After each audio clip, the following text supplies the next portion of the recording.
The fire on Pine Lake. The flames roared 30 feet into the night, turning Pine Lake into a blazing mirror. Screams echoed across the water. Linda Harris, head of the HOA, was on her phone, playing the martyr with practiced ease. And there I stood, barefoot on my weathered dock, watching my fishing boat, my sanctuary, crack and sink into the depths. Yeah, that's me, Jack Thornton, and this is how it all went down. Rewind a few months. I just settled into my old cabin on Pine Lake, a slice of heaven at the edge of the Meadowview subdivision. The lake glowed gold at dawn, the air sharp with pine and promise. My 2 acres, shaded by ancient oaks, were a world apart from the cookie-cutter homes under the HOA's thumb. My deed was clear. I was outside their jurisdiction. The lake, public water, per county law, is open to anyone with a rod and a license. I checked every ordinance myself. After long days navigating county budgets or glad-handing at fundraisers, I'd kick off my shoes, grab my fishing pole, and cast lines until the sunset bled red across the water.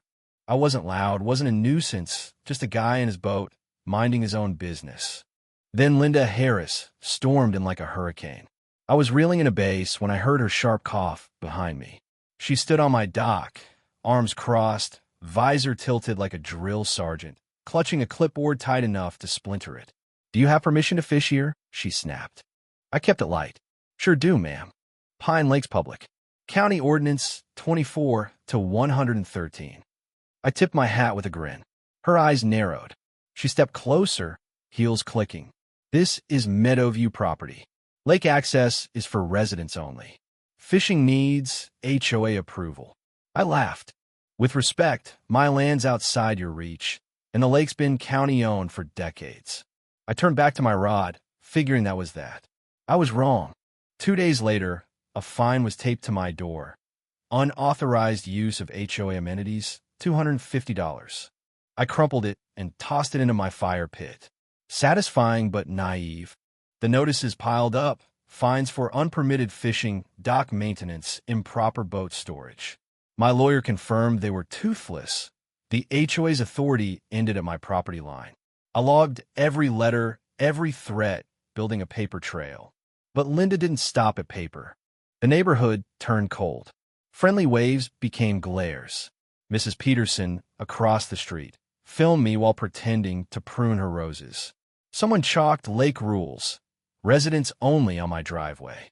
I hosed it off, smiling. They wanted me to crack. I wouldn't. I played the long game, documenting everything in a leather journal. Dates, times, photos. When Linda's goon, Greg Walsh, blocked the public boat ramp with cones, I called the sheriff to clear it. When they claimed my trailer was illegally parked, I snapped a timestamp proof that it was legal. Every move they made, I countered calm, calculated, relentless. They weren't used to resistance. Linda's HOA steamrolled the timid, but I wasn't timid. I'd built a career crushing opponents without raising my voice. Still, it wore me down. I started scanning for watchers before heading to the lake. Evenings once spent with a beer now carried tension, like a storm brewing. HOA patrols cruised by, headlights sweeping my dock like a prison yard. I waved cheerfully, coffee in hand, never slipping. Linda tried dirtier tactics. Anonymous emails demanded I respect community standards or leave. I traced them to HOA members and forwarded them to my lawyer. The fines kept coming, absurd and endless. One night, I found a private lake access sign nailed to the public dock. I ripped it down and left it at the HOA office. They didn't get the hint. Each slight hardened my resolve. I wasn't leaving. I fought bigger battles in courtrooms and boardrooms. Deep down, I started to enjoy it. The strategy, the patience, the checkmate I knew was coming. They had no idea who they were messing with. Month 2 was war. It started small, a fake ticket on my truck for illegal parking in my driveway. Then another for improper mailbox installation, citing a non-existent rule. By week's end, I was fined for wildflowers, my flag, and even stacked firewood. It was laughable but deliberate, meant to drown me in petty misery. They didn't know I'd faced down corrupt officials and political machines. Linda's clipboard wasn't going to break me. Then they got nasty. One evening, I found construction debris, glass, nails, tiles, dumped in my yard. I called the county, filed a report, and let them take samples. No leads, but it was another brick in my case. A week later, my boat took a hit, a deep scratch along the hull, then slashed trailer tires. I replaced them and installed hidden cameras. Whispers reached me that Linda was pushing a fishing ban, thinking signatures could override county law. She was wrong. Pine Lake was public, paid for by taxpayers. I filed that away, another bullet for later. The sabotage escalated. My fishing lines were cut and retied with weak knots, my tackle box ransacked. This wasn't just harassment, it was dangerous. I added motion sensors and floodlights. 2 nights later, my cameras caught Greg Walsh creeping toward my boat with wire cutters. He fumbled, failed, and fled. I saved the footage, grinning. Evidence. The threats grew uglier.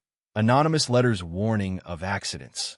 I filed them with gloved hands, preserving prints. They thought they were clever. They were amateurs. I kept fishing every morning, every evening, my presence a quiet defiance. Linda sat on her porch. I waved at every patrol, every nosy neighbor, the picture of calm rebellion. They didn't know I wasn't just a fisherman. I was Jack Thornton, the county's most feared man, a governor who could ruin careers with a phone call. Linda thought she was fighting a loner. She was about to learn how wrong she was. The day they tried to tow my boat was bold. A shady tow truck rolled up, 2 goons eyeing my boat. HOA ordered it, one grunted. I recorded them. Got a county writ? No, that's grand theft. They peeled out. Linda watched from her yard, fuming. I sent the video to my lawyer. That night, my alarms blared. Camera feeds showed hooded figures pouring sugar into my boat's gas tank, slashing seats, and cracking the windshield. I ran out with a shotgun, but they vanished. I filmed the wreckage, called the sheriff, and filed another report. Small-town politics moved slowly, but I was patient. Community Day was their final mistake. Booths lined the lake, kids ran wild, and Linda buzzed around, clipboard in hand. I stayed by my battered boat, tinkering. Then I smelled smoke, sweet, acrid. Flames erupted from my boat's stern, black smoke choking the sky. Screams rang out. Linda swooped in, shouting, "This is why we have rules."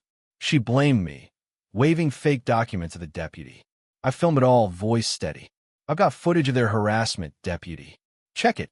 The fire crew doused the wreck, but my boat was gone.